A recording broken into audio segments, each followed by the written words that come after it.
Welcome back to another edition of The Collective. My name is Michelle Turner, and I am The Collective's host. And we're about at episode 7 or 8. Doc will tell me sooner or later. So I am still trying to get used to my left and right, trying not to let my bra strap show. See that? I'm trying to get it. But anyway, back to the subject matter at hand.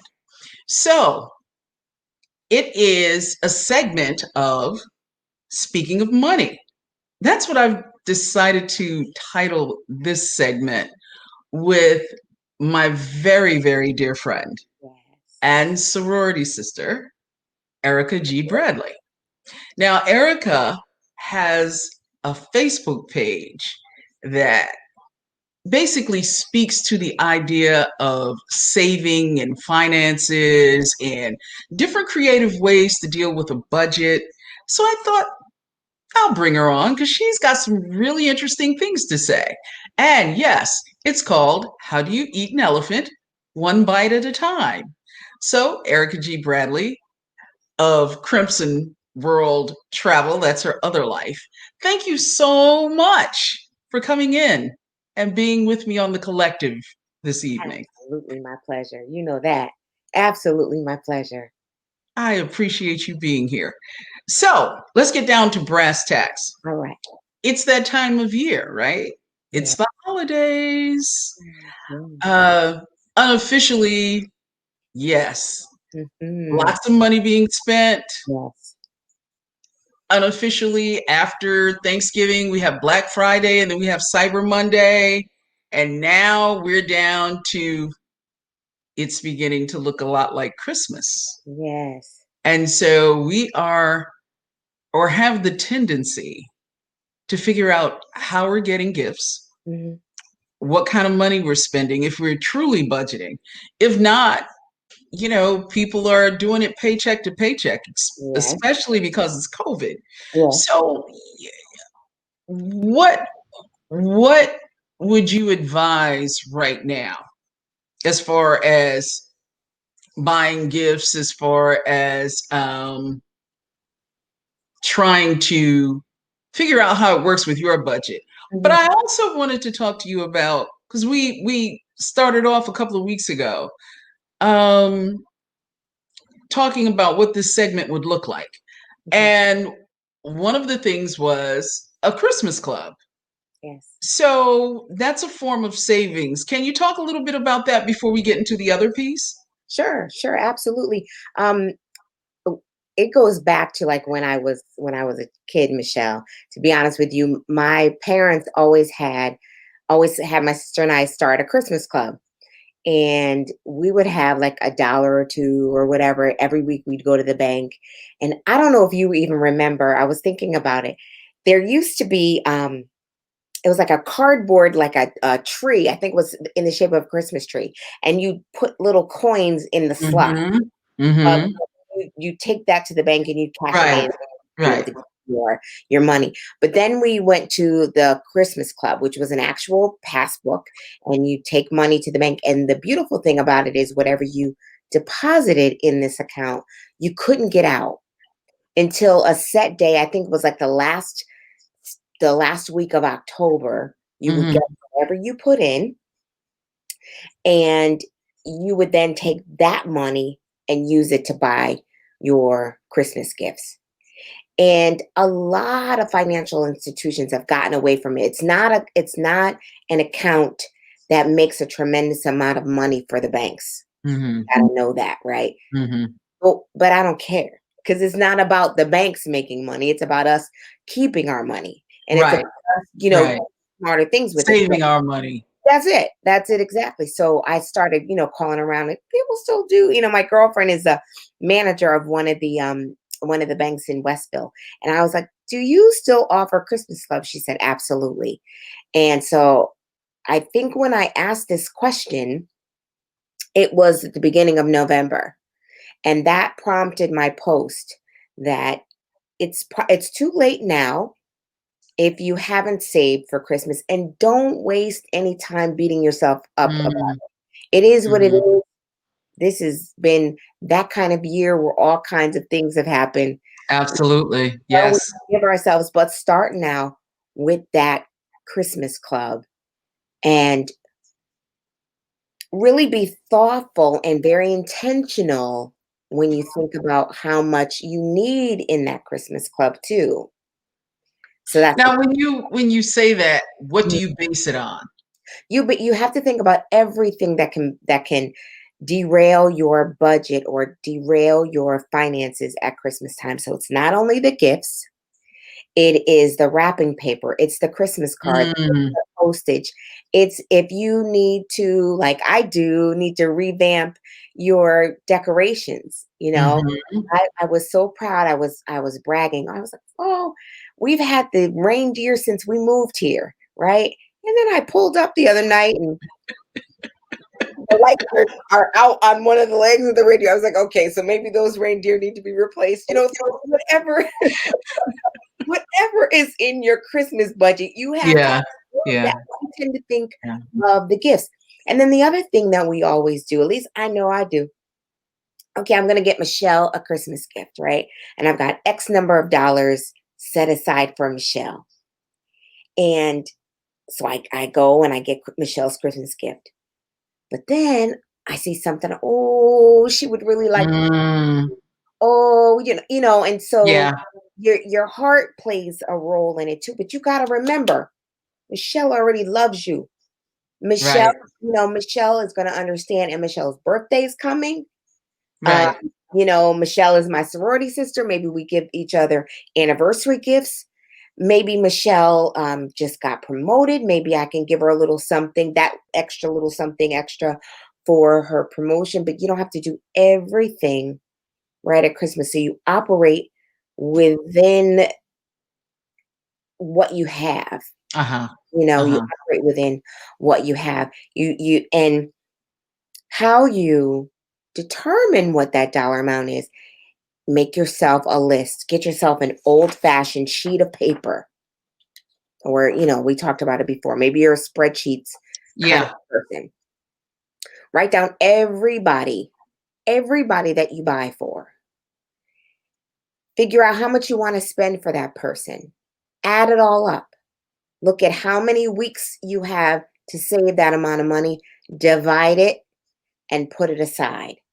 And I just find that it's easier to save small amounts of money, small little incremental amounts of money with Mhm. regularity, so that you don't even think about it after a while.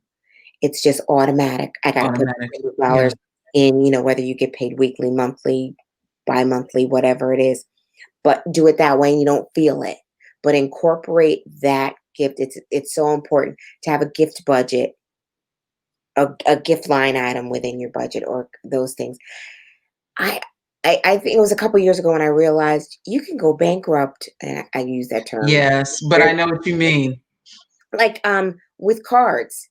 Cards Yes. used to be 99 cents when we were kids, or $1.99. Cards are Are huge amounts of money now. It's absolutely, like you are shaking the money tree. I picked absolutely. up I picked up 2 birthday cards for my mom. And, the nicer the card is, the more it costs, right? You Absolutely. pick up something simple and, they used to have, I don't see them as much right now, maybe they were out of stock. But, there were at one point shoebox cards, right? Because people complained about how much a birthday card was, or Yeah, just buying a card in general, and they were like 99 cents. I yeah. haven't seen that in at least 2 years now. No, no, I don't. You don't see those either.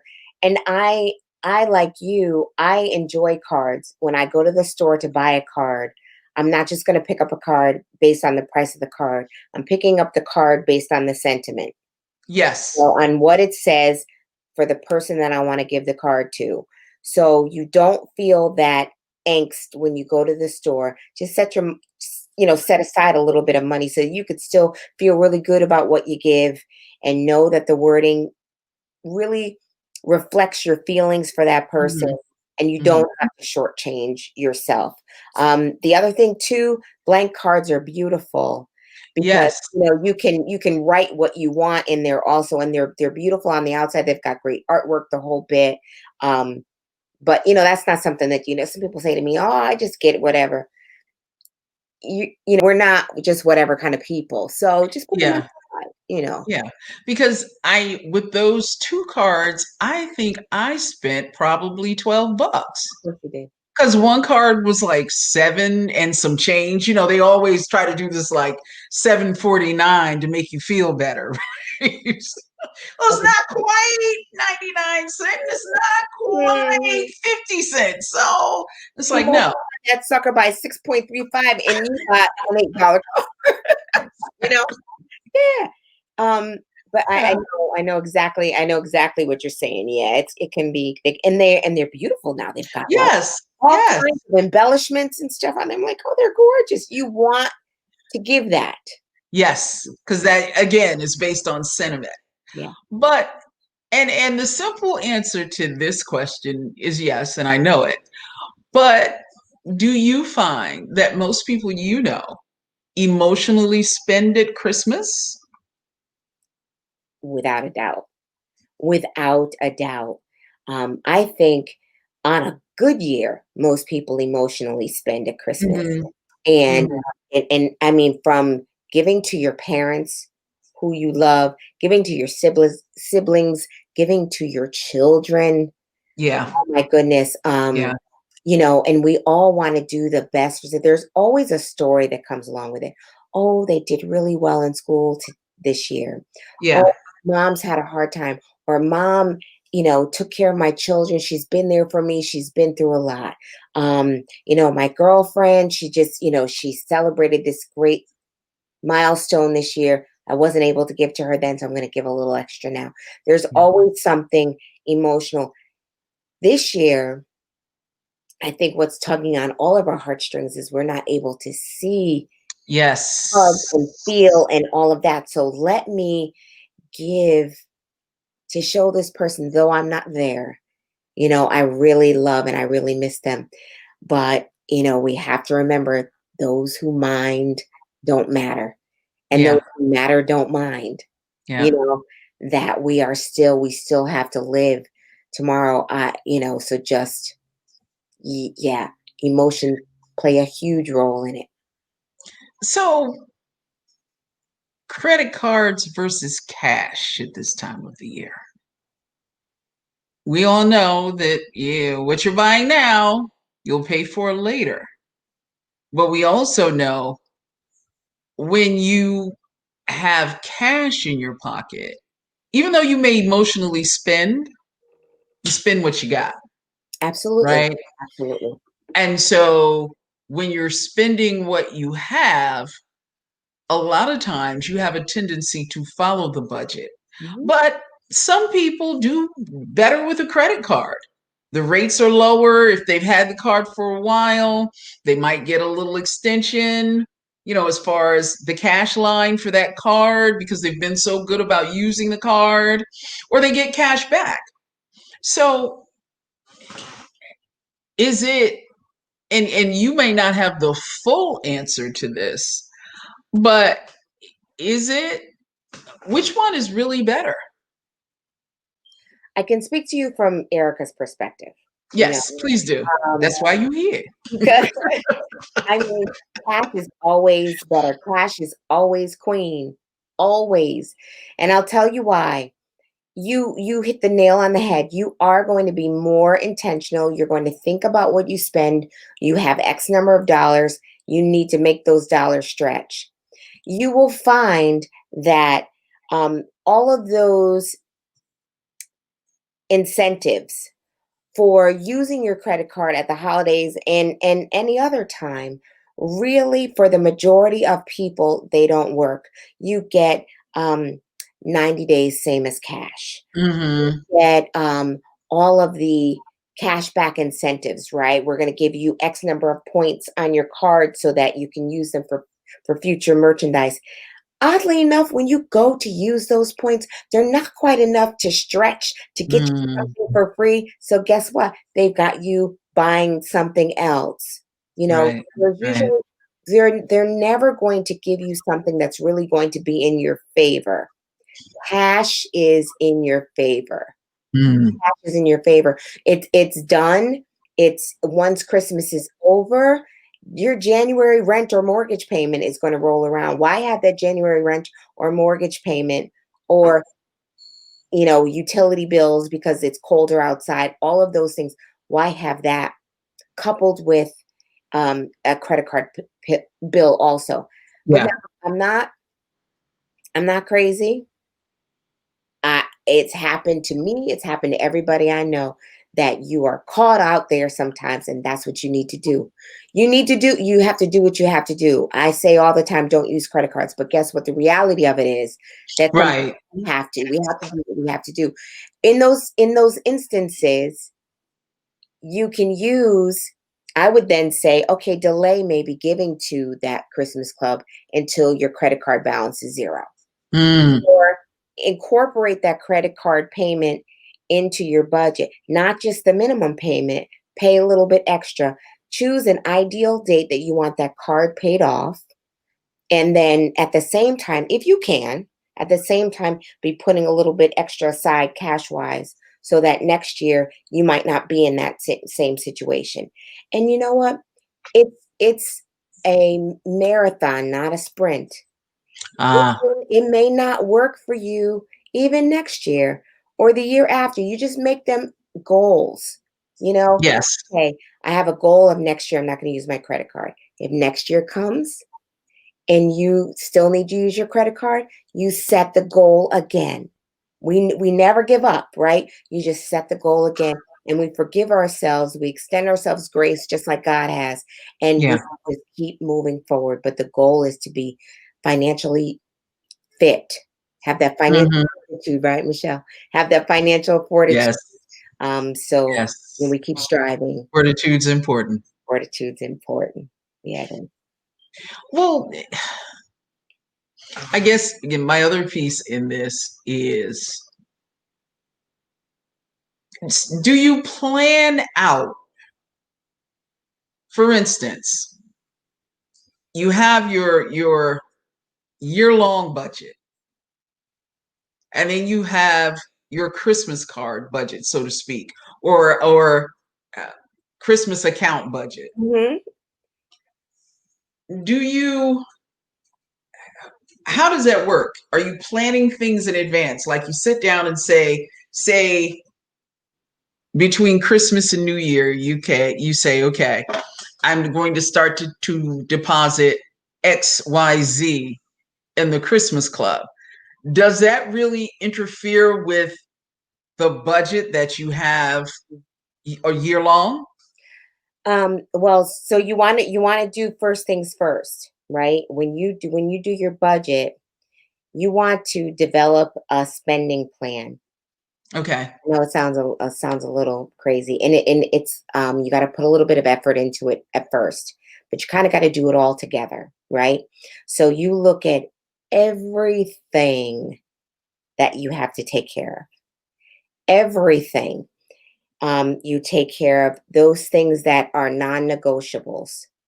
Your roof, Such as, so your roof, your yes. transportation, and your food and your utilities, right?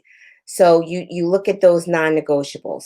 Then you look at your insurances, non-negotiable. Mhm. Health insurance if it's not supplied by your job, life insurance, non-negotiable. You have to look at gas and your car and car maintenance. Mm. And all of those things are non-negotiable. Why? Because if you don't have a car and you are dependent upon your car to get to work, then you can't work to keep your lights on, right? So you do all of that. Once you have all of those things that are non-negotiable, and I'm talking about, you have to have like a miscellaneous line item on your budget too, Hmm. about all those things that you don't even think about: light bulbs, batteries, load, Right. all that stuff that you're like, oh my God, now I gotta, you know what I mean? All that stuff. Once you have all of those things, then you look at what's left. Once you have everything, the amount of money, you look at what's left. That's the dollar amount that you plug into your gift budget. And I'm sorry, but if you have $5 left, you might have $100 or you might have $5 left. That's what you have to work with. Hmm. That's what you Hmm. have to work with. And if you have $5 left and you got 12 months, you got $60 to make Christmas happen next year. So you're I'm ahead of the game. You're ahead of the game. And so you gotta and then you think about, okay, I got $60, but I got 100 people I have to buy for. Then you have to that's where your creativity comes in. Or you Hmm. have to find another way to bring some more funds into the home. But having a clear picture of what you have and what you have to have, what you need, is really what's required before you can start looking at all of those like gifts and clothes. Clothes is a necessity. New clothes are not. And you know me, girl, that's a whole problem. Listen. But if you're trying to get yourself to a certain point, you have to look at the thing. So clothes is important, but maybe the kinds of stores you go to Yeah, make the have difference. to shift a little bit just till you get yourself to a point. I'm not saying it's easy, but um, there's an expression. Right now, you have to live like nobody else, so that later on you can live like nobody else. That's a good one. I like that. And Yeah. we're in an unprecedented time, as people like to say. And quite honestly, right now, all the shopping that you were doing for clothes, Where you going?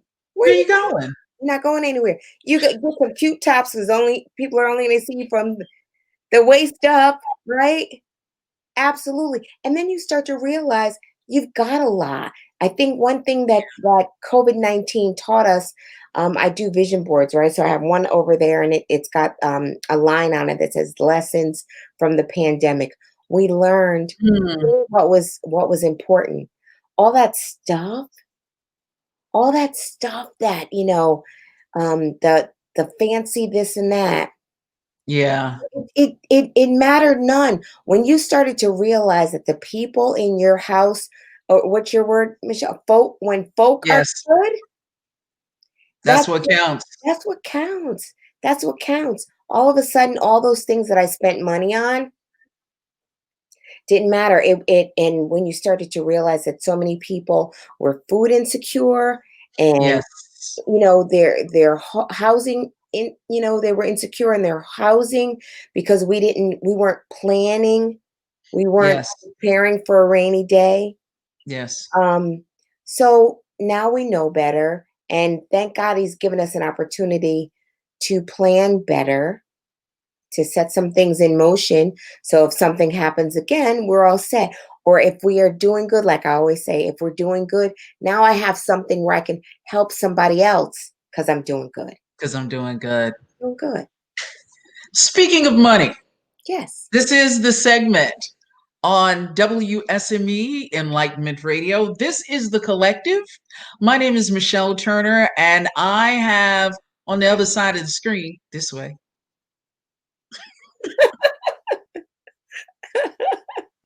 Erica G. Bradley. And her Facebook page is titled, How Do You Eat an Elephant? One bite at a time. And that deals with what we're talking about: money, budgeting, and finances. So we're doing a segment on spending money and saving money during this holiday season. So thank you for joining the collective. We'll be back shortly. My man Doc P is going to bring us back on the other side, but this is WSME Enlightenment Radio.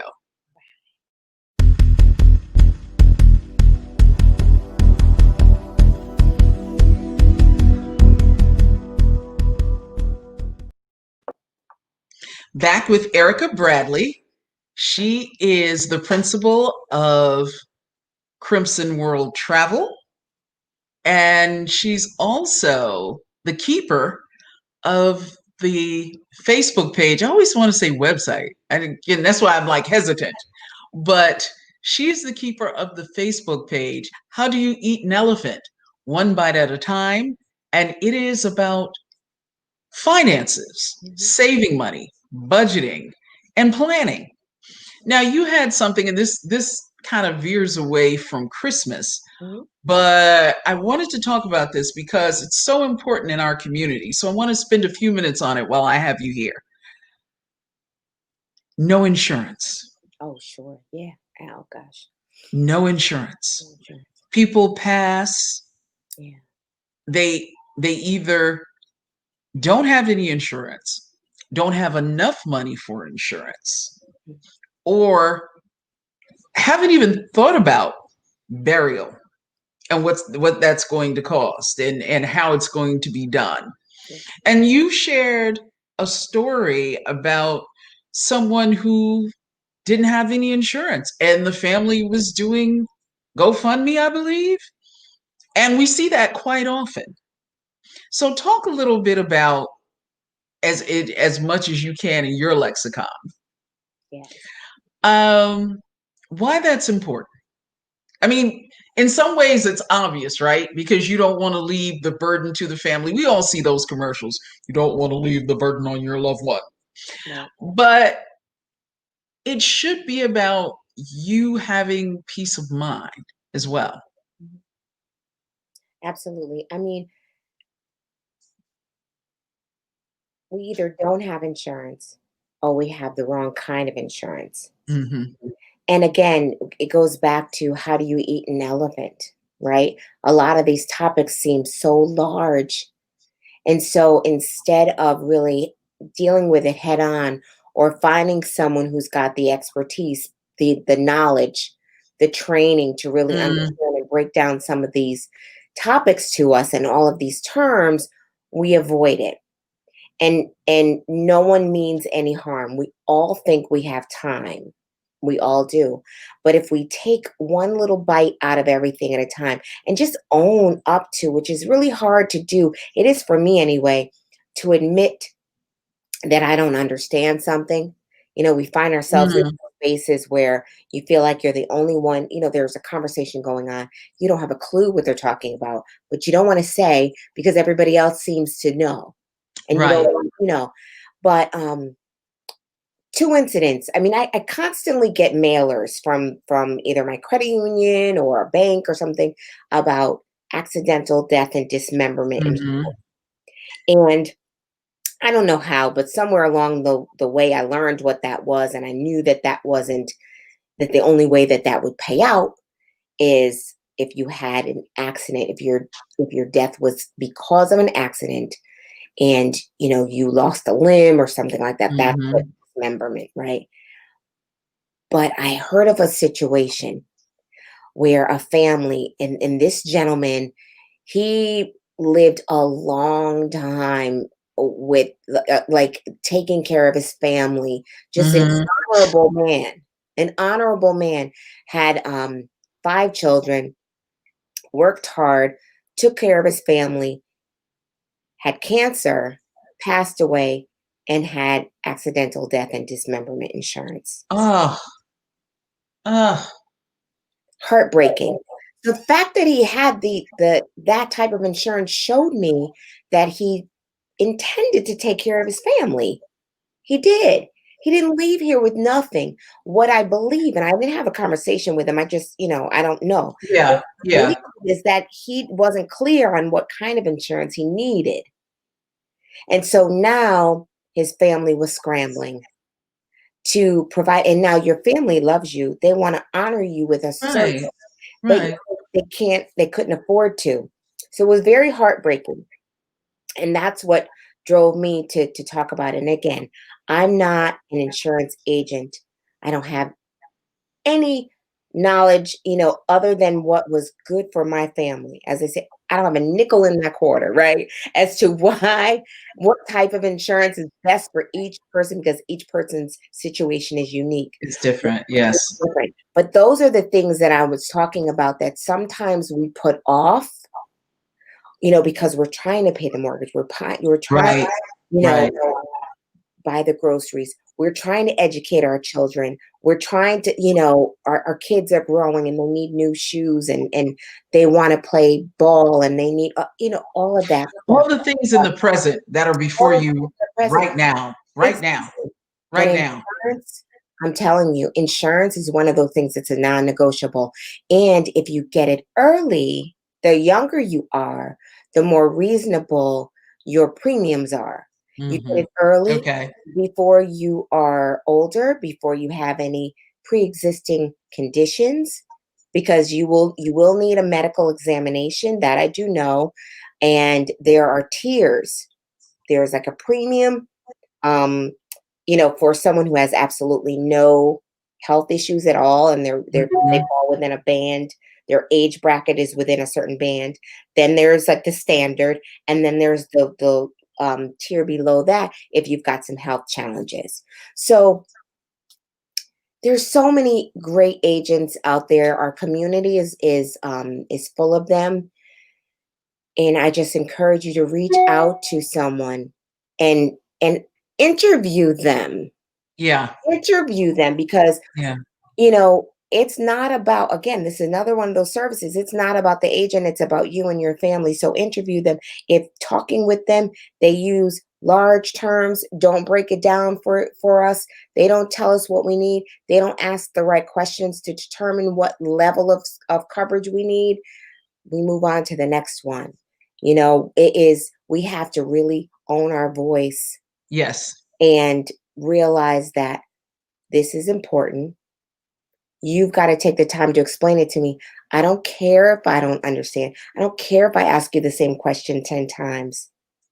But insurance, life insurance, and health insurance is a non negotiable. People who are trying to eliminate insurance for all, I pray for them, Mm, because that's just wrong. That's one of those things we all have a right to.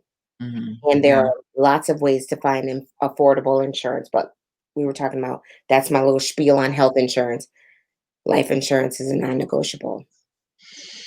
All right. Thank you for that And because I one, thought it was a very important thing to mention. thank you. One other thing I did want to mention, this I do know. When you are looking at the level of coverage, how much insurance you need, it depends on what you need to do with it. If you've got young children and a lot of debt, you want to be able to take care of your debt, and you want to, and whatever else, whatever goals you have, you want to be able, Mhm. if you pass away, and you want to be able to make sure your child is still able to go to school. You want to have enough coverage to take care of your finances. Sometimes we might be 75 years old, our children are educated already, our home is paid for.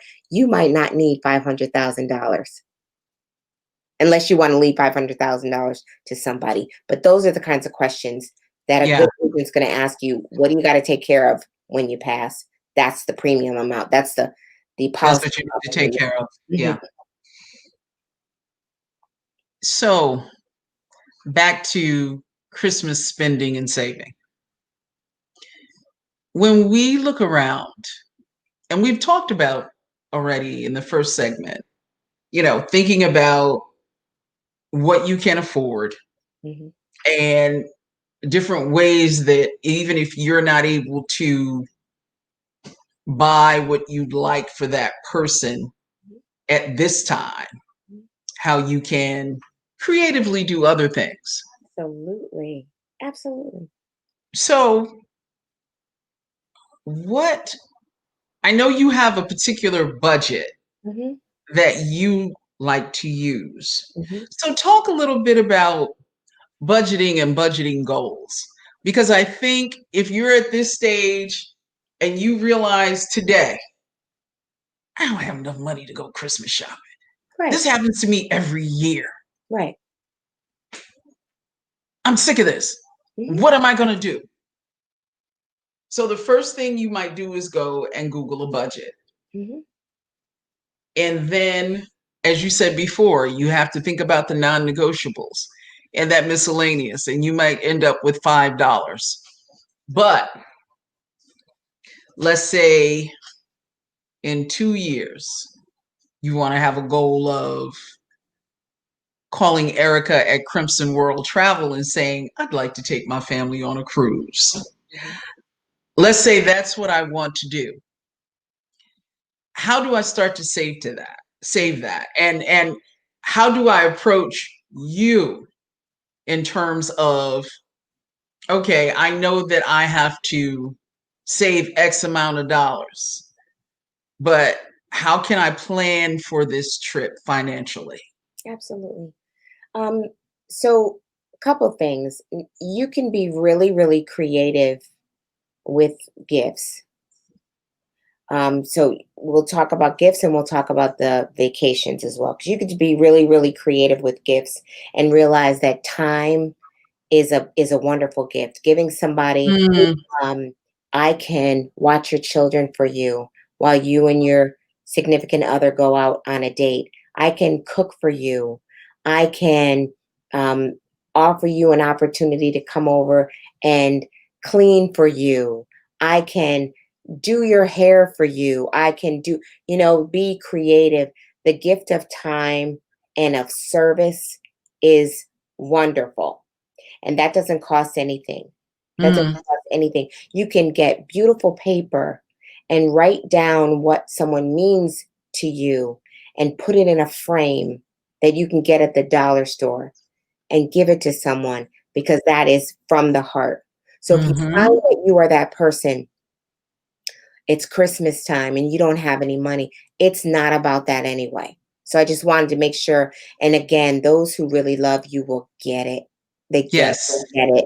And and if they don't, I'm sorry. Shame on that's their issue. I Yeah. know they'll get it. The second piece, and that's really why I started this conversation, because there were so many people that would call me and they would want to go on these great trips. And number one, they didn't realize how much the trip cost. They got a little bit of sticker shock. Mm-hmm. And so they'd say, oh my gosh, I'd want to go. I can't afford to go. And there would end the conversation. I was like, no, it doesn't have to end the conversation. Let's figure out what your ideal trip looks like. Let's figure out what that costs and let's chunk it. I take payment plans for people. If they can either send me monthly deposits, and I'll hold Mm-hmm. it for them in a separate account. It's not commingled with anybody else's money or anything, in a separate account, and they can make payments. I can Mm-hmm. pay monthly invoices. I can do, we can handle it however they want, because that person deserves to see the beaches of the world just like everybody else. Yes. And Yes. what I try to encourage people to do is, if you have that luxury bucket list vacation that you want to go on, don't shortchange yourself. Don't you dare shortchange yourself. Change your timeline, perhaps. Yes. Yes. That's reality. Change your timeline, but you still go. And then you just have to figure out what's important to you. All those necessities, all those things are important to you. I know that they are. But you're important to you too. That falls under Yes. the heading in my mind of self-care. Taking your kids on a great vacation, that's a geography lesson for them. You Right. know, Right. um, you know, the, I'm tired of other people's children having access to all kinds of benefits and being worldly and knowing other languages and knowing other cultures and knowing how to eat with chopsticks and knowing how to knowing how to convert money to different currencies and things like that. Everybody deserves that. So your timeline has to change a little bit. Mm-hmm. I will work with someone to figure out what a trip costs for where they'd like to go. Tell me what money you have to work with on a regular basis, and we'll put that money aside for you. And you will see how quickly time goes by as your money's building up, while you're over here taking care of your household. Your money over here is building up for your trip, and you and your family are all by yourself if you want to, because that's a beautiful thing too. Yes, it is. A beautiful Yes, thing. it is. It is a beautiful It's a thing beautiful thing. to You know lie on the beach what? with your headphones on, or now it's earbuds. With your But ear. when I took my first trip, Yes. it was hilarious because I I went to Bermuda. I left here in a snowstorm. Like the plane was de-iced twice in JFK, and we sat there for a good hour before we left. Yes. I get there and it's like 75 degrees. Glorious. And it's like a, that tropical rain where it's not too hot and definitely not cold. And so I wore like, because it's the 80s, right? So I wore the t-shirt that was cut around the crew neck, right? It's like this, right? Like a cold shoulder thing, and a pair of shorts and flip-flops to the beach. And there's all these Bermudians walking by me on the beach saying, "You're not from here, are you?" But I'm here now. Yeah, because this is cold to us. Hold Well, up. like, I just left I, ice. I Not just cold. left Yeah, ice, okay? ice. I am in my element. So Yes. I have my Walkman earbuds Yes. Yes. and my CD. You were balling, girl. And I just sat there on the beach and watched all of this water, the waves just come in and out, and stuck my Yes. feet in the water. And that was fabulous. And that was my very first trip out of the country. And I never will forget how special I felt and how that made me just, it really relaxed me. Absolutely. And And and that's important. we're still those special people that deserve those experiences. It enriches us in ways that we can't imagine. Um, Hmm. and we get to meet different people and learn about their experiences and taste different cuisines and all of that. And we all crave that and we all want that, and I just think that we have to be realistic about what we can do and when we can do it. And it is not for the wealthy, only the wealthy. Yes. Not, it's for all of us. It's for all of us. God made us all. We all have the right to those things. It's just that we have to budget. And again, I used to think of a budget as, oh, what I can't do. Right. Budget is really liberating because you find, first of all, when you have a budget, you have money in your bank account, which is a whole lot nicer to look at. That money's Right. marked for something, mind you, but Right. it's still there. It's still there. You still got that emergency fund. The emergency fund is another non-negotiable. The Okay. emergency fund is a non-negotiable.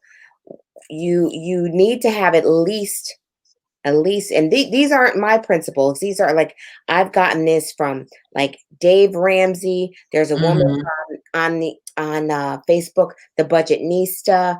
All these. I mean, um, there's a gentleman's name is Chris White, Chris Hogan. Um, so many people. The $1,000 is just your landing point, right? Because that Hmm.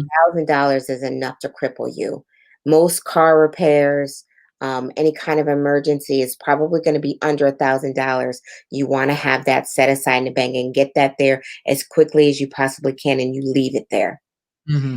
And I mean, leave it there. And that's the only time that you would go and get it is if you Yeah, have no cheat spending, right?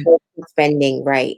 And then you work on eliminating your debt and eliminating your debt, and you get out of debt as quickly as you can. Some people can get out of debt in 6 months, some take a year, some people take 5 years. Whatever Yeah. it is, whatever it is, it's okay, right? It's Yeah. okay. The thing is we don't incur any more debt in the interim. And then you start, but at the same time, you still have your goal, you still have your trip to Africa, your trip to Italy, your trip to Bermuda, your trip wherever it is. I'm going to get there. And you keep looking at it. You keep getting travel magazines. You keep watching the Travel Channel. You keep doing all those things so that you feel it and you stay motivated. So when you see something that you really don't need, you say, you know what, I could get these shoes, or I could have that lifelong experience of Right. Bermuda with my earbuds now and going, or recreate what I Yeah. had in the 80s. Yeah. I had my Walkman and, that you will never forget. Do you remember shoes that you bought in the 80s? Mm-mm. No, I You, don't. I mean, you might, but I mean, you don't feel it like It, you feel that it's not thrill, the same. Yeah, it's not the same. right? So, can you recommend some budgets that people can at least start to think about for their vacation clubs or their Christmas clubs? Where could they go? Well, I know of two, and I've used both of them, and I think they're both really good. I just kind of landed on one. So there's one by Dave Ramsey. It's called Every Dollar, and I think Hmm. that one, all of them are apps that you can get on your phone. Okay. All Um, right. and also you can access it from your computer, whatever. Um, First of all, let me back up. An Excel spreadsheet. An Excel spreadsheet where you've got column A with all of the debts and Hmm. how much you owe, and then you can put a formula in if you're a formula kind of person. You could put a formula in column C with the number of months, how many months it's going to take you to pay that off. You start with the smallest debt first. There's Hmm.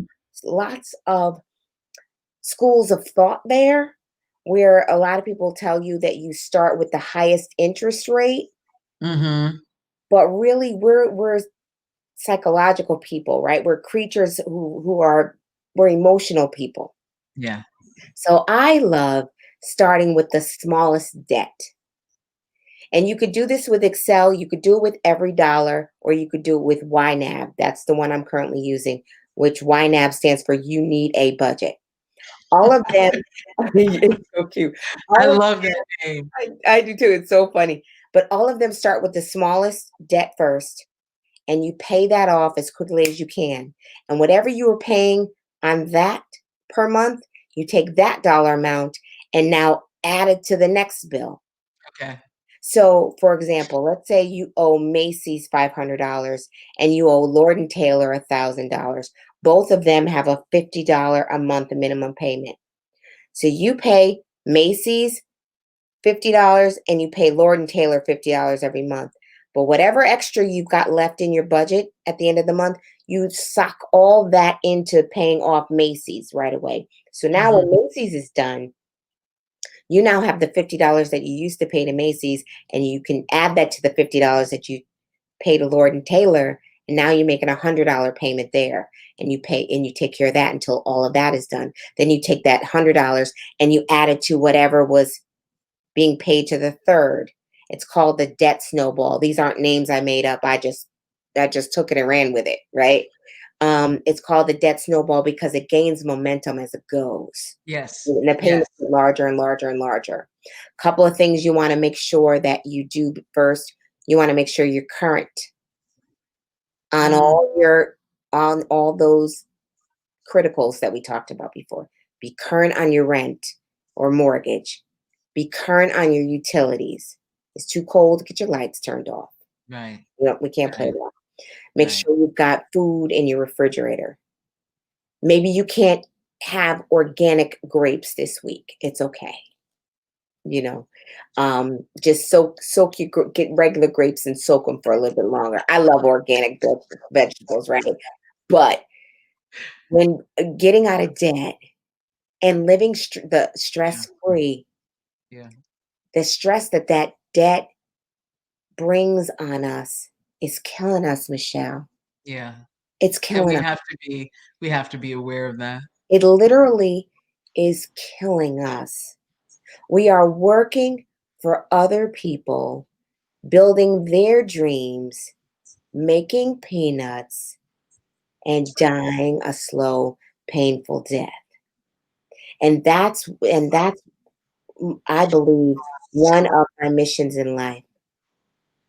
So get yourself a budget, whatever works for you. Every dollar is one, and YNAB is another, or a good old fashioned spreadsheet, or real good old fashioned is a piece of notebook paper and a pencil and write everything down. What you want to do before you even start your budget, Mm-hmm. track your spending. Okay.